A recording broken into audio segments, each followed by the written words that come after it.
Hello and welcome to this Financially Empowered webinar for new parents. We will be talking about some tips and suggestions for those parents who have just had their first child or are preparing to have their first child. My name is Todd Christensen and I am Director of Education at Debt Reduction Services, Inc. So just a little bit about us. Debt Reduction Services, Inc. has been around since 1996. We are a 501c3 nonprofit, and what we do is we provide financial education, financial services to our clients on everything from budgeting, basic budgeting, and credit building to debt repayment, debt management, savings, education, and even identity protection. So here's what we're talking about today. We're going to go through the theory of change steps to find some personal reason why this might be important. Then we will start going through the actual topic of parenting children and some of the signs of financial trouble that might be coming our way.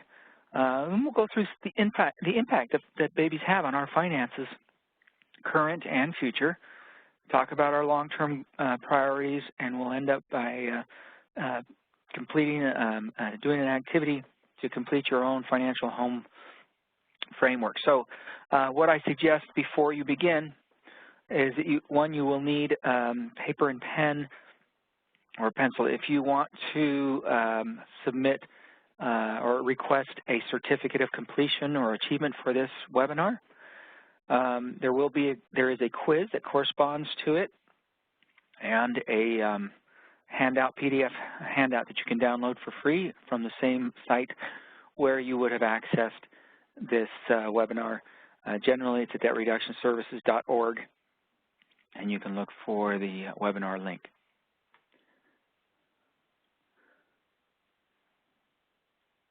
All right, so here's how this idea of change and finding a reason to change comes about. So when we talk about finances, we're talking finances today, and as a parent, picture where you are, or excuse me, where you want to be financially.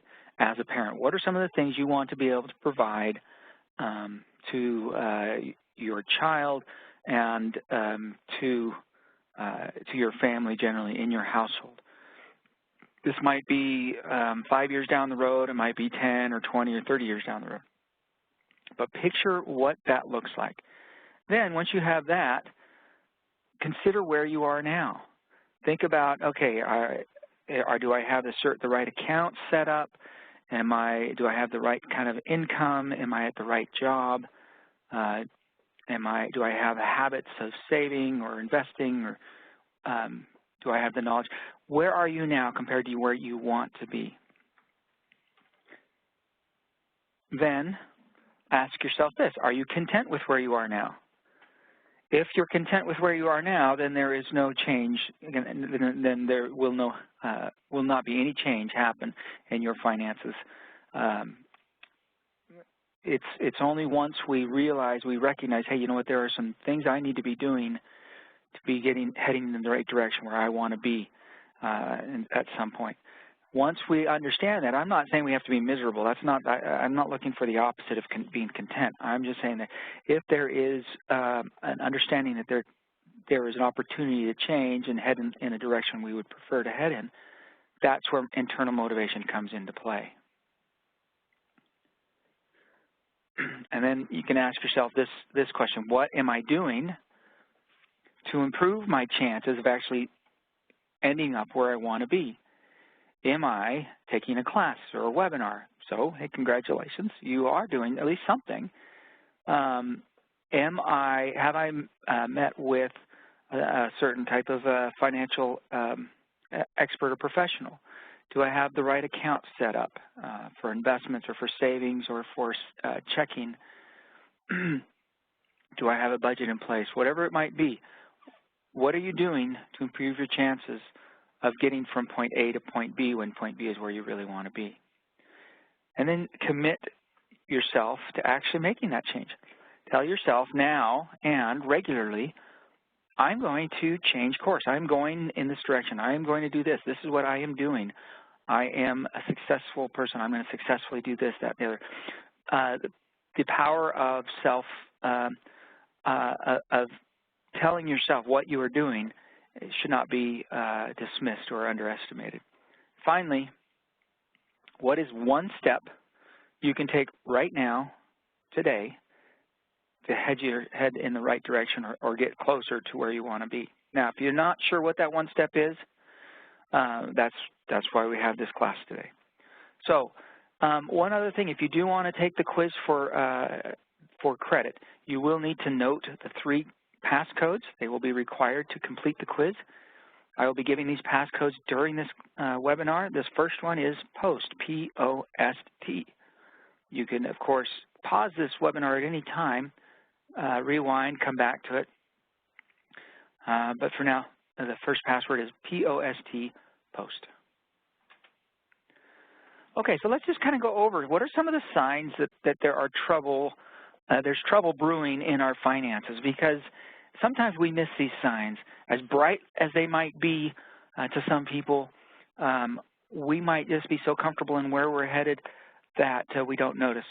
So some of these signs come in several different areas, and I've highlighted a few of them here: budgeting, debt, saving, spending, and then just finances generally. So, for example, are you regularly reviewing a household budget?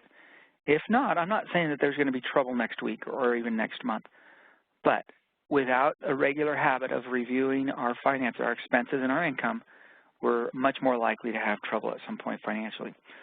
Have you considered the additional costs of having a baby in your home? If you just said, yeah, I know it's going to be more expensive, that's not the same thing. Have you looked at how much it's going to cost you to have this baby and raise this baby?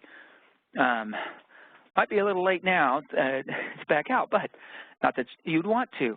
But what I'm saying is make sure that you go through on do an online search for additional costs of having a baby or household expenses related to children, so that you understand what the costs are or should be or are going to be.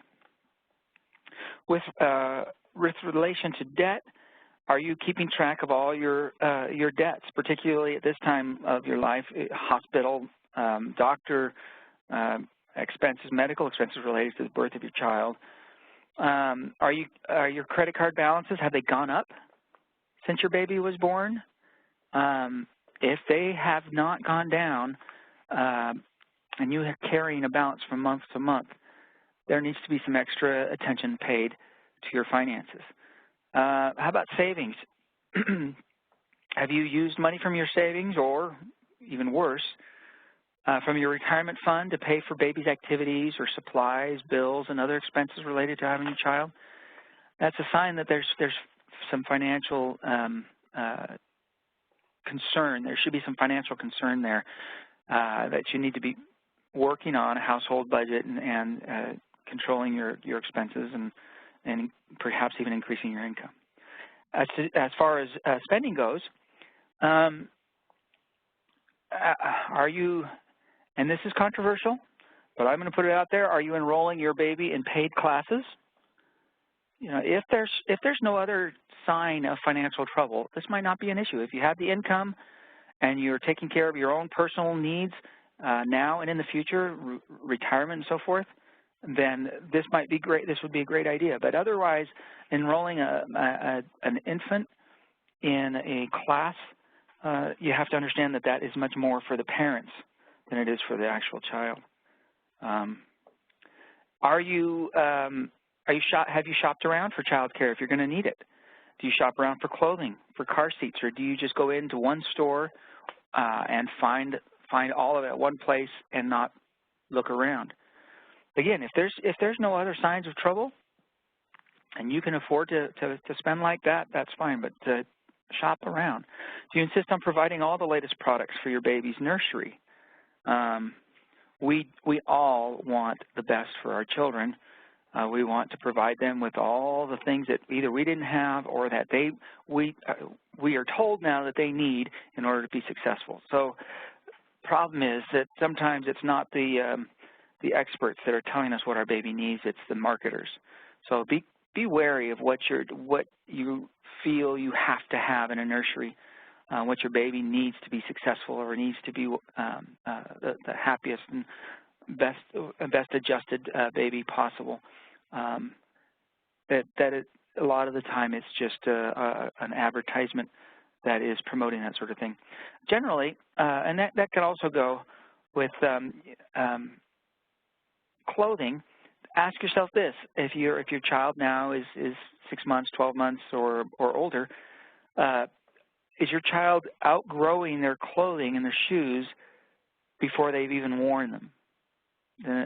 Obviously that's a sign that we're overspending on clothes or that we have too many clothes, which we can grant.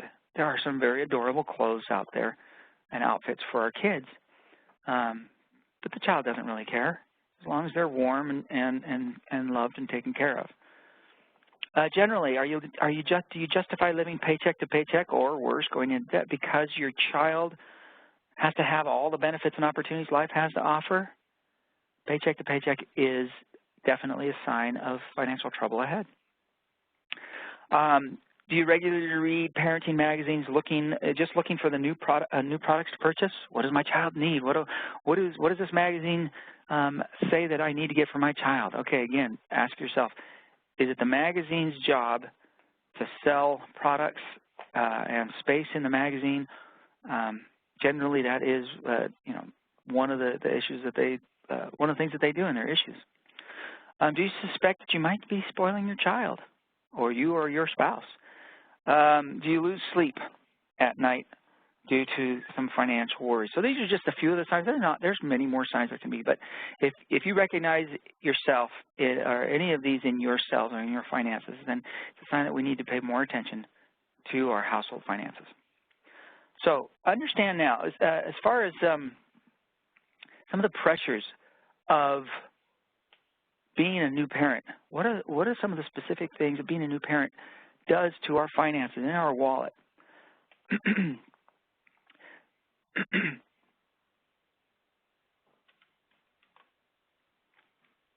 There are various expenses that are not common or that are unnecessary if you are not a parent or a new parent.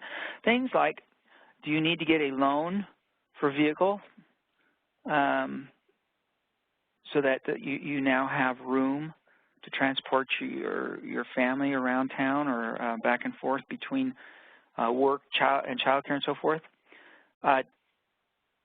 That is one of the larger expenses that come with being a parent, but definitely not the largest. Typically, the largest has to do with housing. Do you have to move in a new apartment or into a new home that has that extra bedroom for the child? Now, keep in mind, there are plenty of people that will tell you that housing is so much more expensive than it used to be, and oh, wouldn't it be great if we lived in the time of our parents and grandparents when housing was not so expensive.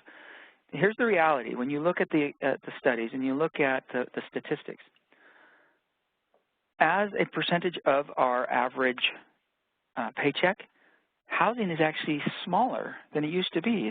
It's gone down about 5 or 8% compared to where it was 60, 70 years ago. We spend less of our paycheck on housing, and we also get about twice the home nowadays than what was common or most typical back in the late 40s, early 1950s. So yes, it seems like housing is very expensive, but as a percentage of our income, it's actually less than what it used to be, and we're getting larger homes. Can we do with less than what we're told we have to have? The average house back in the late 1940s, early 1950s was closer to 1,000 square feet. That's barely, you can find studio apartments or, with that are larger than the average home from 60, 65 years ago. So make sure that you're not overspending on homes just because you feel you need that extra room, extra space for your child. Food and clothing, of course. There's going to be new, different food and more another person to clothe. The needs in the nursery, having a crib, maybe a rocker or a recliner, the diaper places, the diaper organization system, where you can put everything in on one desk or on one dresser. Of course, diapers. Child care is huge. The child care can for many families can be larger than a larger expense than the actual housing, the mortgage or rent. Additional medical expenses, and then of course worrying about the child's college fund, which is always in the news, but we'll get to a little more of that here in a little bit. Okay, some numbers of the day, 35% and 500. Here's what these statistics are. 35% of parents spend more than $1,000 a year on their child's athletic activities. That would include things like league fees and equipment purchases and travel expenses and so forth. That's based on a Bloomberg report, July 18th, 2016. So $500, that's even less. So there are plenty of families that are out there. The average family, I think about 50%, that's what the $500 would be, is that the average parents are spending $500 a month, or a year, excuse me, on their children's athletic activities. All right, so let's talk about the baby's impact. Okay, what are some of the different expenses that they influence and how much? So here's just a few of them. And here's the general ones. There's food, health care, housing, transportation, child care, clothing, and of course miscellaneous. Now, if you were to estimate, and you could do this in the handout if you want to pause this, come back, but you can go to your handout and you can estimate how much is my child, or is the typical child, how much do I spend on them for health care? Of all the money that I spend on this child, how much is going to be for their clothing or for the child care and so forth? So here are the averages. The largest being housing. 30% of the impact that our children have on our finances has to do with moving into typically a larger apartment or a larger home. After that, child care, 18%.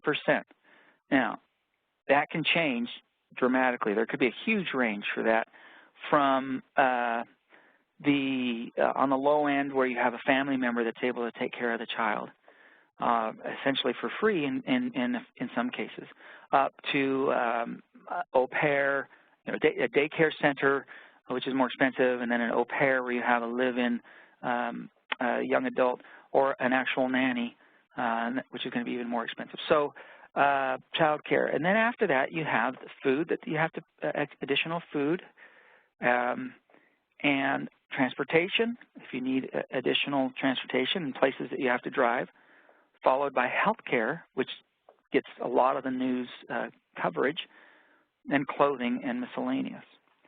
So these are the typical things you can expect if your baby is typical. Of course, no baby is typical.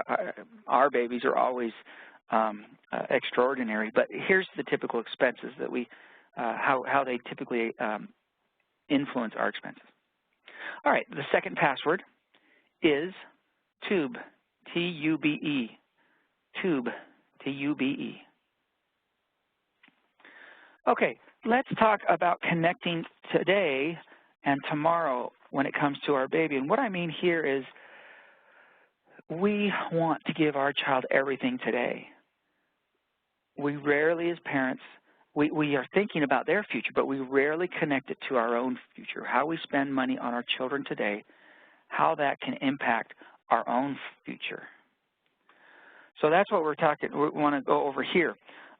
On in your handout, there's actually a page that talks about connecting common purchases to future goals. If you'd like to do that, go ahead and read over the instructions here. I'll just give them to you here briefly as well, and then pause this before I move on and give you the answers. Essentially what you do on that handout is estimate how much the average new parents might spend on the purchases in the left-hand column. Things like child care, a designer high chair, or a nursery, a home nursery makeover. And then connect them to the future expense or future goal on the right-hand side. It's kind of a matching game. Just draw a line from one on the left to the one on the right that you think would be of equal value or that would cost the same amount. So if you want to do that, go ahead and do that now. I'm going to go ahead and proceed. Okay, so brand name. So if you want to match brand name designer clothing, for all the clothes that you're going to spend on that child between the time they're newborn and they're 18 years old, it's about the cost of 1 year of median household income in the United States in about 2016 or so, $55,000. That's average. If you want to connect to daycare, you would draw a line between daycare for 3 years at a daycare center. You draw that to answer C, a college savings account. The average college savings, college right now, is about $40,000, costs about $40,000 for 4 years, or that's about the average that the parents are going to pay or would pay, and that's how much you're going to pay over a 3-year period for daycare. That's $13,000 a year, over $1,000 a month for daycare, which is why it's such a huge issue politically, but financially for so many families that just can't afford to pay $1,000, which is in many cases almost half of their monthly income. If you want to look at a home-based caregiver for 3 years, it's a little less. It's about the equivalent of what you would need for an emergency savings fund for 6 months, which is an important thing to have. That's about $30,000 in a typical household. So that's $10,000 less than daycare, but it's still pretty expensive. Au pair, if you were to bring in an au pair to take care of the child, what we are talking about there is a 20% down payment on an average home in this country. That's about $60,000. So, and that's just for 3 years with an au pair. 6, if you want to do a home nursery makeover, it's the equivalent of a week's vacation, family vacation for 4 to Disney World. That's about, right now, about $5,000, and that's pretty much going on the cheap. But $5,000 home nursery makeover can also be considered fairly cheap. In many cases, there are parents that will spend much more than that. A jogging stroller is about the same. Can be about if you're going to get a real nice one, can be about the same price as a rocker or recliner, about $600. Of course, you can get them much more affordable, but you can also spend even more than that. If you want to talk about if you just found out that you're expecting, a couple that wants to take 3D ultrasound photos every month from the time they're about 3 months to 3 months pregnant until the baby is born, that's about the same as paying that many families pay for sports for 1 year, that $1,000. 2 more. You got the new SUV to carry the baby around and his or her stuff. That's the equivalent of what it might take for you to start up your own business, or about $25,000. And then if you consider sending your child, if you want to send them to private school rather than send them to public school, just K through 8, that is going to be about the equivalent of the average American retirement account right now, which is about $65,000. Now, you'll be able to find some that are cheaper, but you're also going to be able to find many that are much more expensive. And $65,000, by the way, is a good start to a retirement account, but that's basically less than 2 years of typical expenses for most households that are approaching retirement. Okay, some more numbers of the day. You've got 0 through 5, 6 to 8, 9 to 17. What I want to talk about here are kind of the financial sweet spot for parents. The costs per year of these children, how much children at these various ages. The average child 0 to 5 is about $12,900, almost $13,000 a year. Once that child starts going to school, yay, there's that much less daycare to have to worry about. They're also free of a lot of the, hopefully, right, of the diapers and some of the other supplies. And so that's a little cheaper. It's about $12,800, almost $200 cheaper.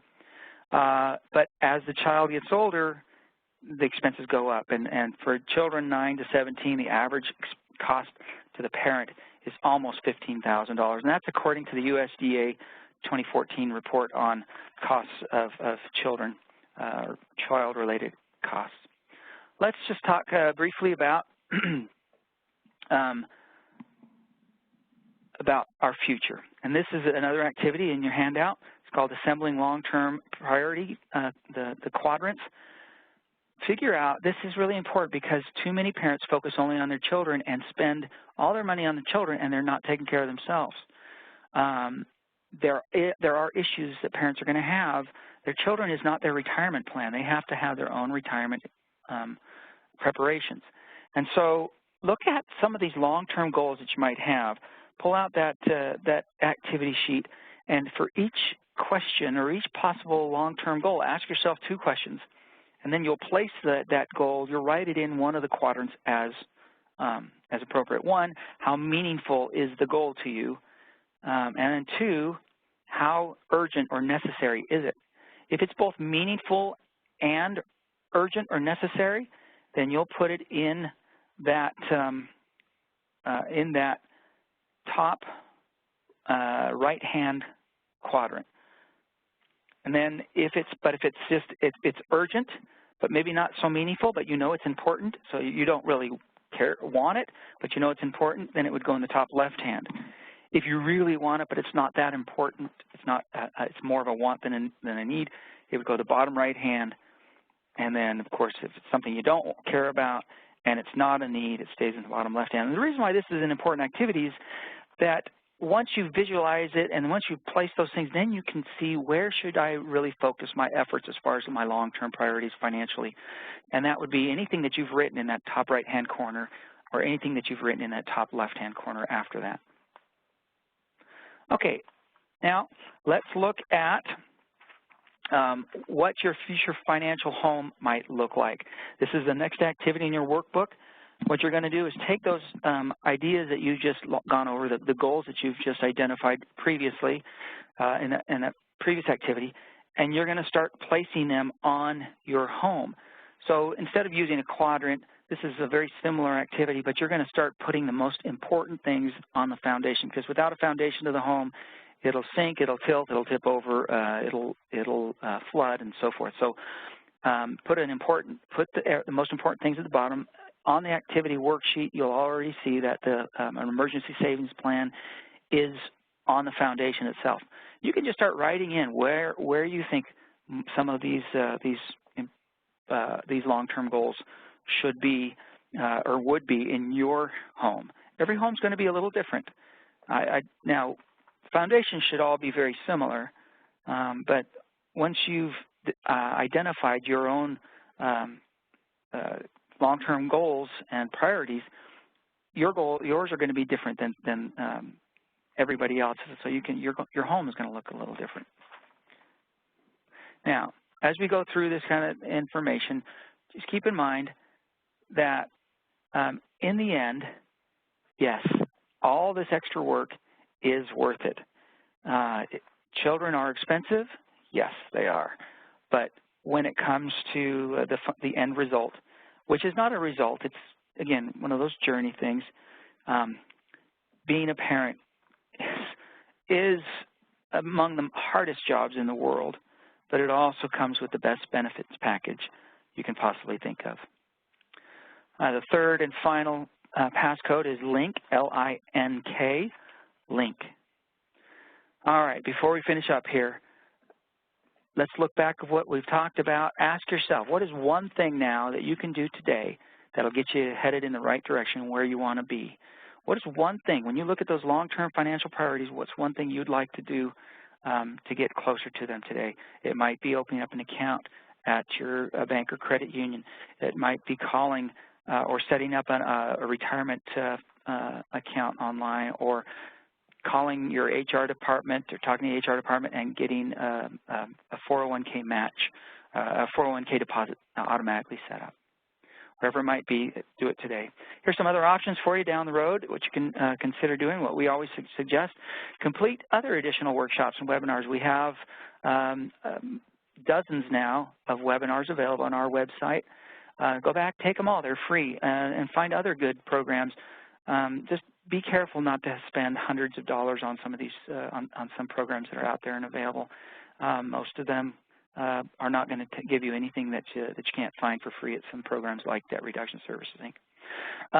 Have a budget session tonight. Even if you're not married, sit down and look over your budget. But if you're married, definitely look over your expenses and your income. Make a plan for the coming week and the coming month. Save an extra $10 this week for your future, not just your child's future, for your own future. Remember, I love what I've heard many other experts say when it comes to college, because everyone wants to put money toward their children's college fund or go into debt for their child's education. Just remember, if you don't have your own retirement plan, if you're not funding that, it is a mistake. Their child can borrow for their college education. You will never be able to borrow for your retirement. So yes, we want to provide them with the best education possible, but us going into debt to do so means that we're going to be a burden to that same child, and it can be unfair to that child. So I do wish you all the best. You're always welcome to come back, take this class again, and look it over, download the handouts, enjoy them, pass them out. But check out some of our other opportunities that we have, and wish you all the best, and enjoy that baby of yours.